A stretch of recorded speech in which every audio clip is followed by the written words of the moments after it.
Says I'm live and it's midnight. Whoops, that's not what that's supposed to do. There you go. All righty, showing off my analog clock. That's what I learned how to tell time on. That's easiest for me to watch till it hits midnight. All righty, hi there, and welcome to This Day in History for November 10th. November 10th is the 314th day of the year in the Gregorian calendar, 315th in leap years, with 51 days remaining to the end of the year. Today's word is equity. Equity is a noun that means the quality of being fair or impartial, fairness, impartiality, something that is fair and just, law. Equity can also have to do with the monetary value of a property or business beyond any amounts owed on it in a mortgage, a claim, or a lien, or the interest of the owner of a common stock in a corporation. And then there are yet more definitions having to do with stocks and securities and so on. Equity.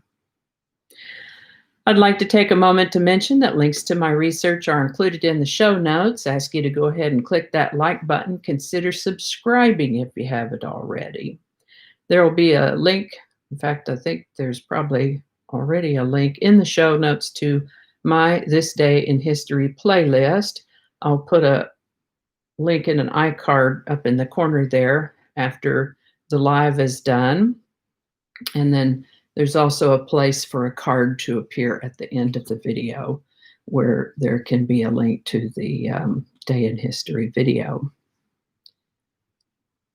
Alrighty, and with that, we're ready to proceed. Now, on November 10th, in the year 474, Emperor Leo II died after a reign of only 10 months and was succeeded by his father Zeno, who became sole ruler of the Byzantine Empire. That's what the teaser said. That's what the clip said. And at first glance, one thinks, yeah, whatever. So what? Well, another emperor dies. Someone takes his place. Happens all the time, especially in ancient Roman history. That is the stuff history is made of, isn't it? 10 months, though, that's not a very long time. And replaced by his father, that is out of order. Oh my goodness. I have a gecko that hangs out around my doorbell and catches bugs. Pretty sure that's what it is. I don't think that I have a visitor. There's something shining on the glass that's a little deceptive there. Now I have a little gecko that comes up and hangs out around the Ring doorbell because it puts out those little lights and attracts bugs. Sometime I'll post a video of it, but not tonight. Now, where were we?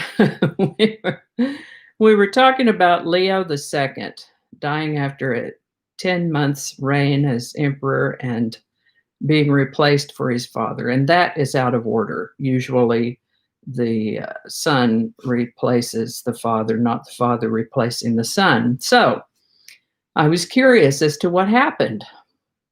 And so I clicked over and learned that Leo II was the grandson of Leo I, Emperor Leo I, who ruled the Eastern Roman Empire, which would be the Byzantine Empire.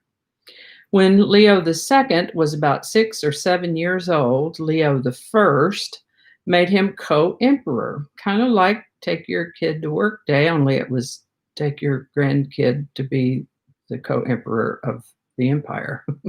And it wasn't just for a day, so alrighty, Leo II, now you've got a job, and I'm going to show you how to do it. That's probably what that was about. Maybe, yeah, I think Leo I intended to show his grandson the ropes. Leo I was in his early 70s at the time. Not a bad model, actually, you know. an apprenticeship for emperor. Leo I was, as I said, in his early 70s, and I discovered that he had two daughters and, as it said, an unnamed son. And sons were pretty important, so why was this son unnamed? I mean, even if he had been a renegade and run off and embarrassed his father, he'd still have a name, right? Well, it turns out that that son died in infancy. I think of it, he's about 5 months old, didn't even hit a year.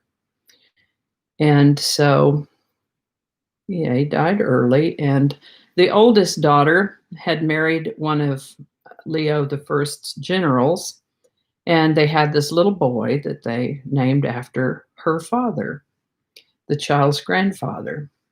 Now, if you have grandchildren, you know how different they are from your own children, and how grandparents tend to be about their grandchildren, and that, and being added, having a namesake, having the grandchild named after him probably tickled him immensely.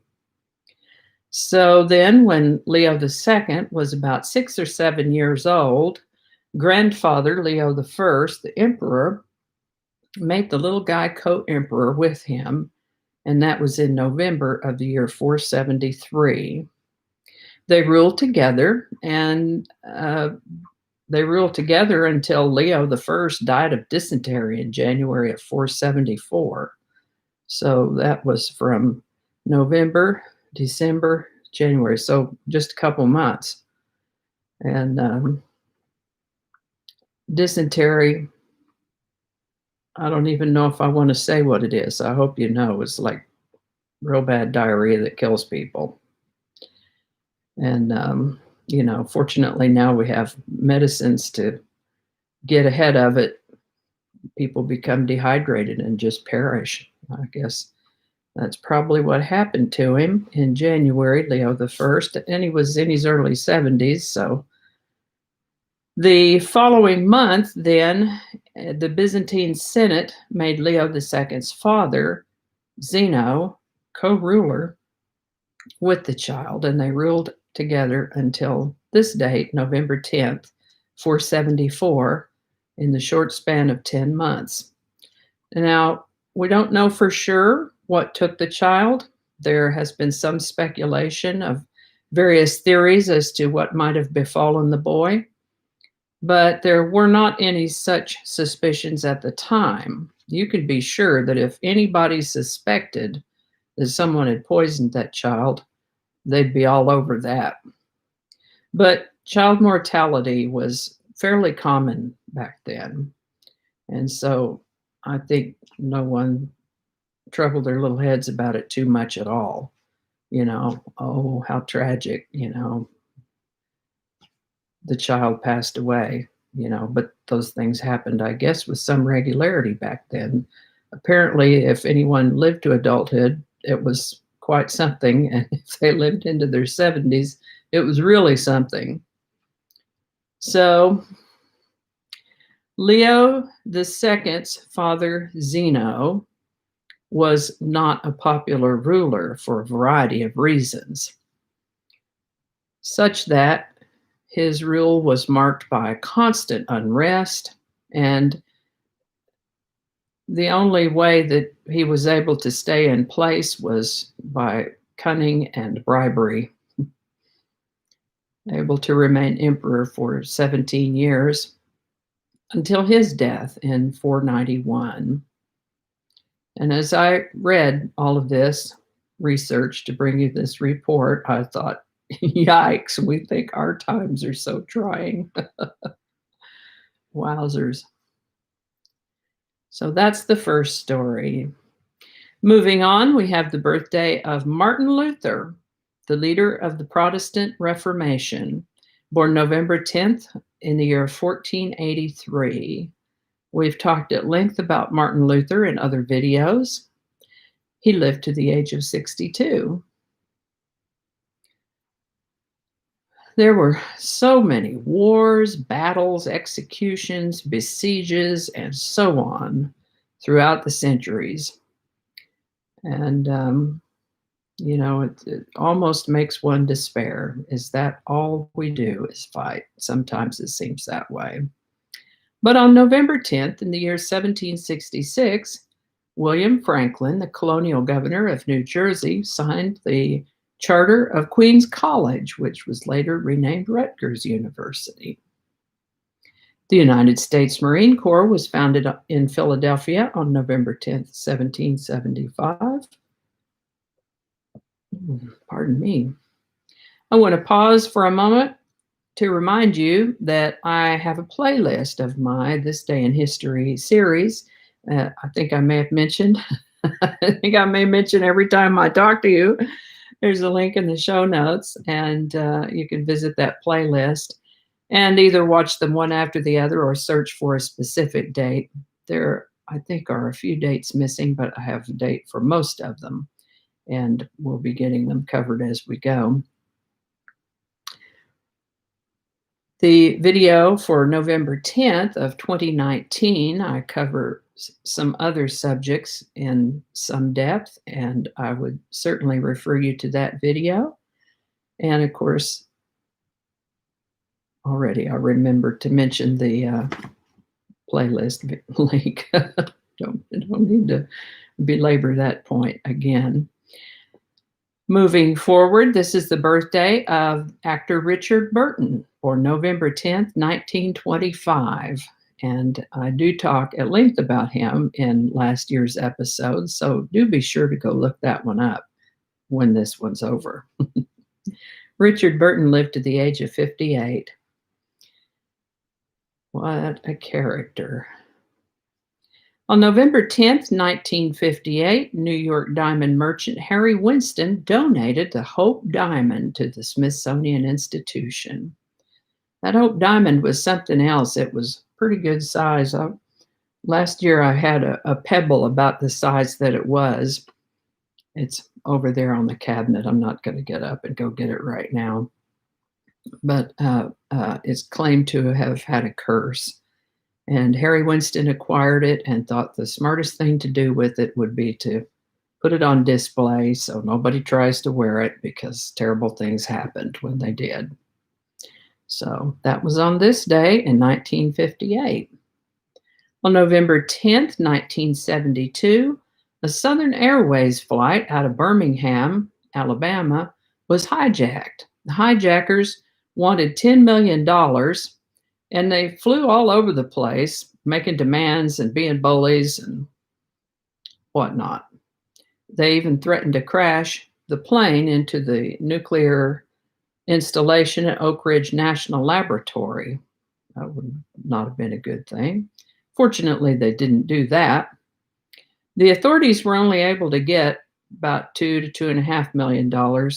That much cash is not so easy to get your hands on in a hurry.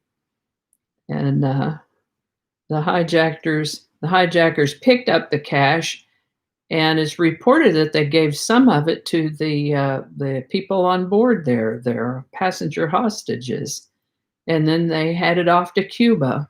They had some crazy notion that if they could get to Havana, they could, that they would be welcomed by Fidel Castro. And they were wrong. Fidel Castro wasn't having any of that nonsense, and he had them arrested. They spent 8 years in a Cuban prison, and when they got back to the United States, they spent another 20 to 25 year sentence here. So I don't care what one's motivation is. Hijacking a plane is never a good idea. It's always a terrible idea. So just don't. Anyway, that is all I have for you today. Hope you learned something you didn't know before. I know I sure did. I always do. Again, links to my research are included in the show notes, along with that Day in History playlist link. And just scrolling through to see if there's anything that I've forgotten, and I don't think that I have forgotten this time. So Thank you so much for tuning in, and I'll see you next time.